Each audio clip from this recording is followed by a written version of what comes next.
Nation GH, your best online news portal.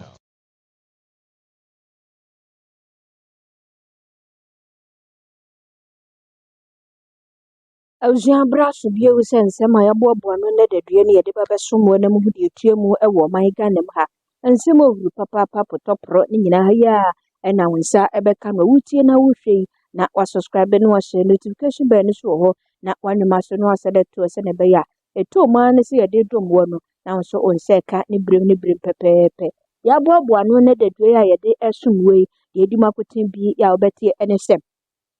Ghana for bi edo madwempo atudwa ede afa Oliver Abakavome wo ho se nani nso ade afiri mresante akufo adopes wo ye ya nanso ya ntea no ene se nei ya agensemu a wakasa ede atia parliament no Mami Janet Nabla eye PMP panyini ya otua no nso so ode okugyeto abla kwase opuni case no omonsan kofa hwemu bi sanse case we 27 count entumi mase ba kokura ni wa enye nokore e wa asem no mu Sanso na obetie wonsem se Imani Africa panyimpa baako Owura Franklin Kujo ede atuga se Mami Linda Okulu Greater Accra Minister Designate okopie maponme committee so a yajeje na so a yeja no ma ne koye no entwe ye kete kura na yebesan akwakofa Oliver Abakavome wonsem a wotena appointment committee so wadi tutudwa ne chewpa a wadi tudwa wo committee nanim nyina e wo ha yede ebe ma na Speaker of Parliament asemo Mame Emefa Hardcastle say o mepiem 30th January ewo efie honom na chawpa emu odin anasa no toto yetie nifa ewo one anodompre issue na odidi anodompre atem enrada ewo appointment committee so enu abusia wei ene ensemo mprempren yaboaboa no a yede esomo ewo afidie so wada ma wutie na wa subscribe no wa share notification bell no so ho na wanuma so no select to se ne be ya da ne da ense ne bre so ne aboaboa no ne de to wa onya bi atie enya bi ahwe osomfo DC poku kongonko mono champion na bisia yanto boase na ense ne munchimu yemfrase emfa emawe yemfri ense ne munchimu ase emfa mauna ye hyase e de free omayi emra sebedefie nansa na no yentu America tente na yenkopie ma wo US emra sesi a America so yenko US emra na US mamu na sabre yaba betodwa Donald Kwaku Trump ni nwihu ya wo dwene hu deportation yetire no wasanso hot we ye hot kadetefo na asrafo marching we ye dirapai no movement ye sisu na se ye charity ni nyina ne se fundings aya omode support Nigeria mine ne other countries bi no mu a omo HIV AIDS garwe adokro nkofo bia ya omutimi de bua omo ema omutimi ehwe saafo no mo omutimi nyini che kakra ewa asase so no Kwaku Trump se tintonta akohye yeyu se sika na ye de bua saafo no saa manamai no nyina ye twam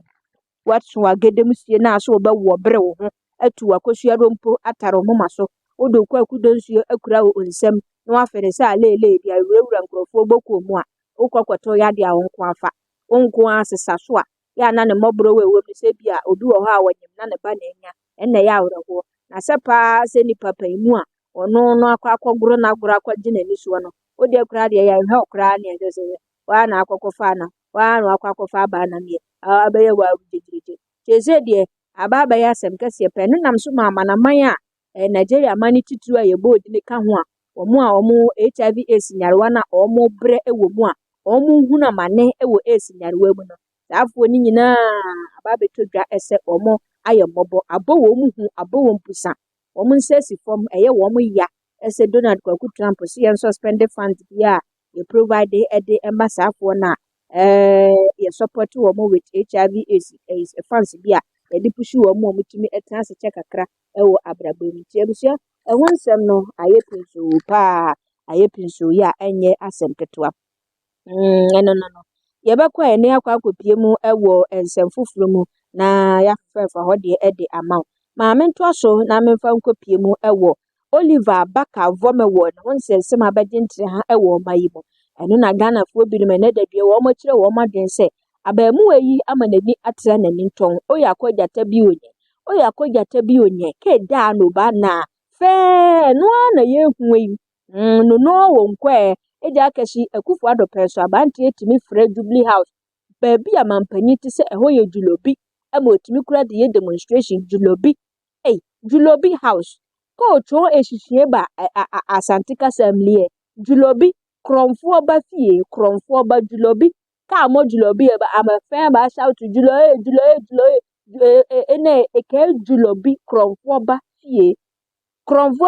ntuma nka hwe amfa ntira ba tie ɛna sososofo ama hinka nwie sase be ya gegere so a menne wetumenya ano atumi akasa nka mrani ni bie wano watra na obububu mra so keke kanzemunu rofrof ewo mai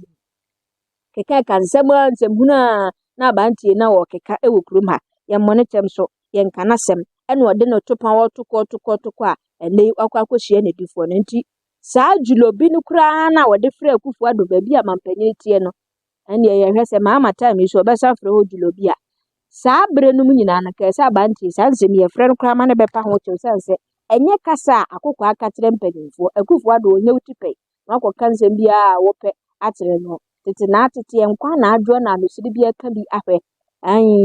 abetwa na abafo na ye obi etimi bu emini hwefom na ye nwu nkɔko na mu bu atopa wo ti sɛ ne abantie no nani nso ade ne kasa ɔka okuroma no enye na Mami Janet ye baba baka vome wonsem no okopie mu wɔ parliament wɔ saa nsɛm hu ma waba be pachew na enrada na opuni case no urumanyamfo Dominic Anyene abanda ya panyi o sanhwe atentire na so wode betu da se wa withdraw cases ni nyina na nna Mami Janet na bla PNP amanekuo ne panyini wode betu da se ode urumanyamfo Samuel Okudzeto abla kwa bi se Okudzeto yi ada Mami so wonte ya na senti orati mi nti omutumi ahwehwe opuni case mu nti ampa omunya hwe emfiri ma de bebo no kwadu ti senia Dominic Anyene de abetu ja se watwe bibia san wa withdraw bibia ti case nti susu ampa se yenya hwe mfamfiri mu a ye de bebo papa ikwadu kwambi so na tese ya kam ya yesep se MPP ne beba no ama nemu moyembre e de ama ne mma se NDC ne beba no ama nemu moyefo e de ama ne mma pa se case yo mamu atena ho emfie be se nwotwe yentime enya kwadu bia amfa amma abantie ama ya discharge no mo no nso de abetu de se ne nyankopan wosom no no ono na saa bre wano me na tamfo ne wona nkopeso obo no kwadu asema opunya san beka atoso nti Mami Janet na blade wo so ode Okudzeto se so e oral team boss ampa onye bibi mfamfa opuni case no ho na nya de ese se wo mo ka ama na kotra saa akwa na Shai Osudoku MP ayaboni di so men kramantam so afo enrado okopie mu appointment committee so according to Afenyoma ke say I have 2 hours questions for you. I've had 2 hours na done 2 minutes. Ekowi ase a or congratulate you for the good conduct or ye e parliament ho afi we respected colleague or kika kamfo na ewi ase we say I'm not the one to discharge you. I know chairman will discharge you. Chairman so ahiafo be na debie na no a or kamfo ne nkrofo do mo ba ye ewi ya we say you are here by discharge. You hear from the committee kaka brandness no manfo si de asemwa na no na panyini ba ko a eku ahudu ewe kurom ha bi Imani Africa ku yi Frankly Kudwodi atudwa se omo nyina omo ni anso se ne appointment committee omo fa asasemi no entwa yi enti Mami betan tu mo ba ta se ma hu ne ho hwe enti Mami mo anya asem bia nka mfa Mami ho aba wedi nko ade ese nka mototo na no omo nyina wo mudi ho yaw eye wo mo ya se parliament etimi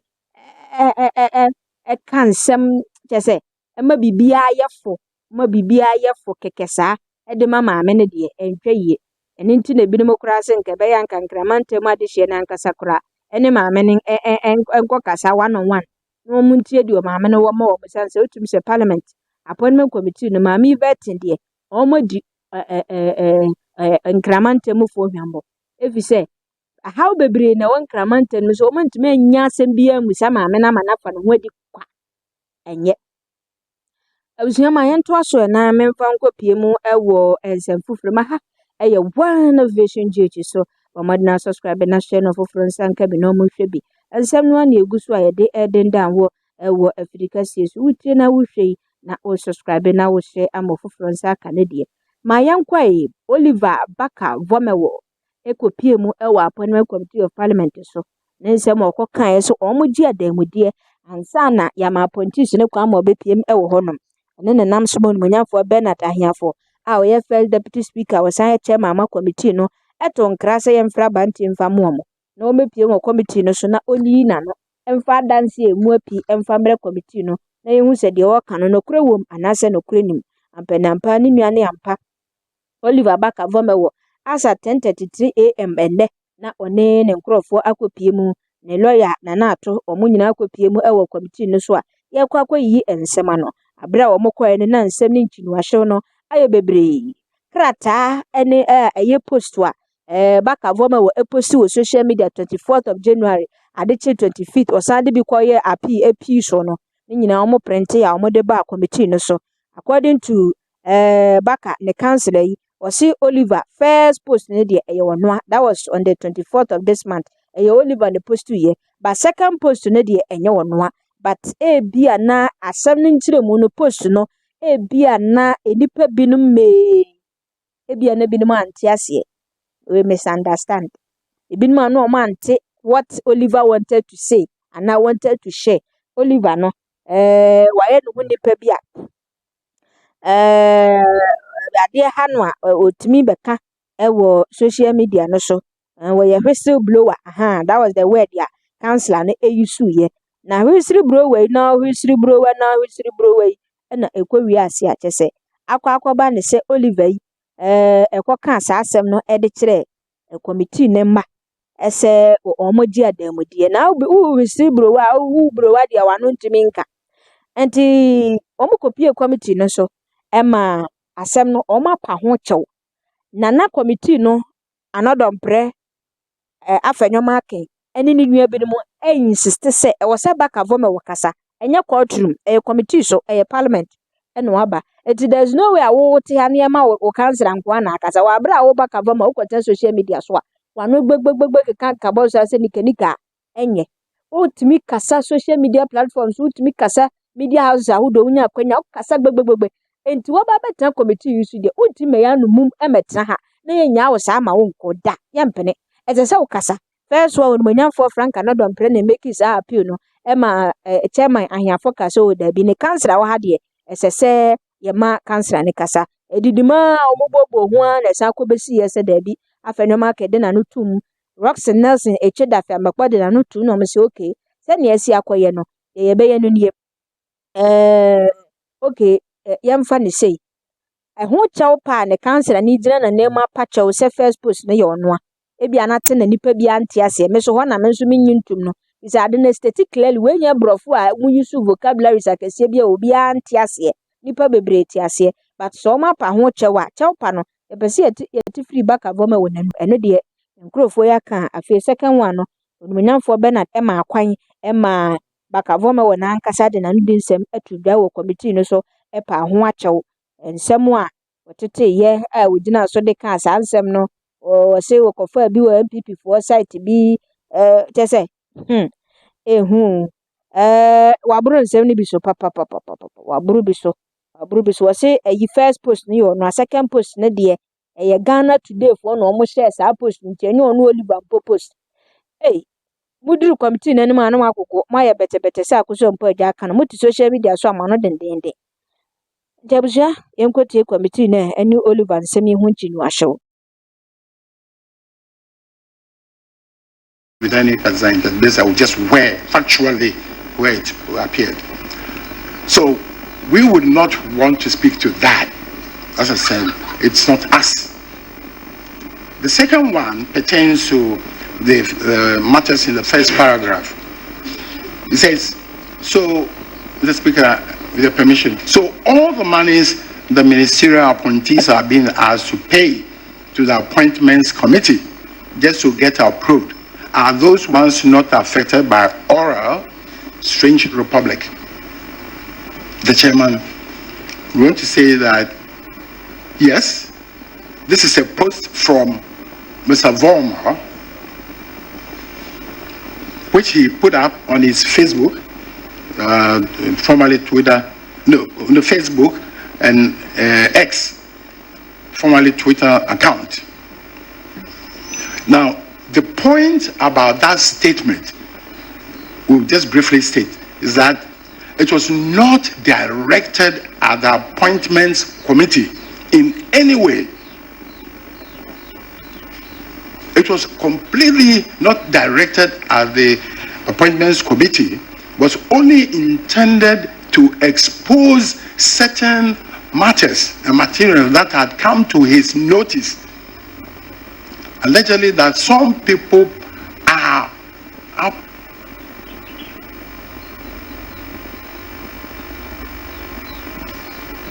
so all the monies the ministerial appointees are being asked to pay to the appointments committee. Our point is, who is asking them to pay the money to the appointments committee? Certainly he's not saying that the appointments committee, no. He said some people are doing that, just to get approved.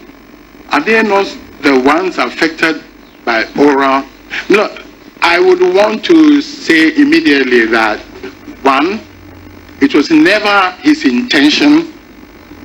to make statements disparaging the appointment committee. One. Two, that the statement that we see is clearly, can be seen as a double meaning or interpretation, depending upon who reads it, but certainly not a matter attacking the appointments committee at all. Indeed, if it's anything at all to go by, it is a statement of a whistleblower saying that some things are happening. And we have passed the Whistleblowers Act in this country, encouraging people to say what they see and to tell what they hear. This is our country. This is our laws on this part. So I just don't want to go far, but just to say that with respect, the request for Mr. Vomo to produce the... Leonard Counsel. Yes, sir. I always say that when a procedure is set down for a right to be exercised, you follow the procedure in exercising the right. Yeah, right. The remedy available for the whistleblowers, Yes, or the rights given to the whistleblowers, is clearly by law. yes. Is it through a social media post? Well, no, not necessarily. But the point is, this is a citizen, and he's an obligation to expose, what he sees. Just to be just an observer. So what he's seen, I think that under the general rubric of citizenship, he is expected to put it out. It's a liberty to put it out and to advocate that that practice should stop. In which circumstances I would think that a person who comes forward to say that the Honorable Appointments Committee, their honorable job is being affected by some other person, third parties, it should be commended. Under the Whistleblowers Act, he probably will need some compensation for services rendered, really. But without making it sound like an unserious matter, we're saying that this statement here and the way it's been put out, as though he intended to vilify this honorable committee.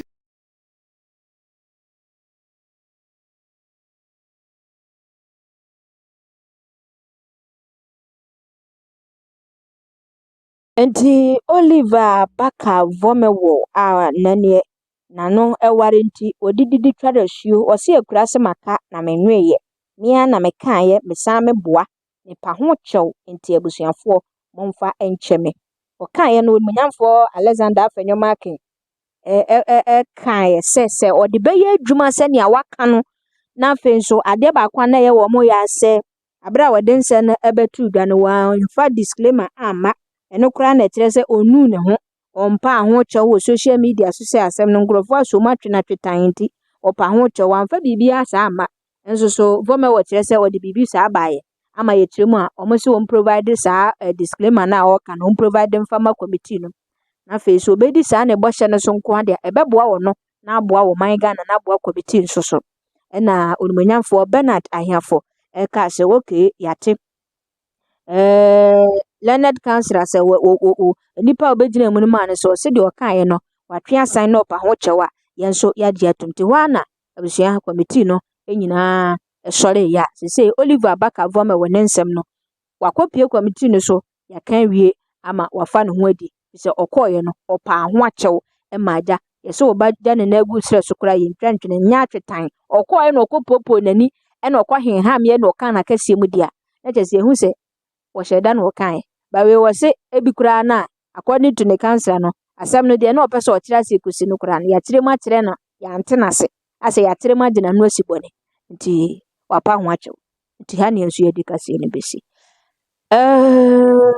DC Poku Kongo Bono champion na busia Edwesi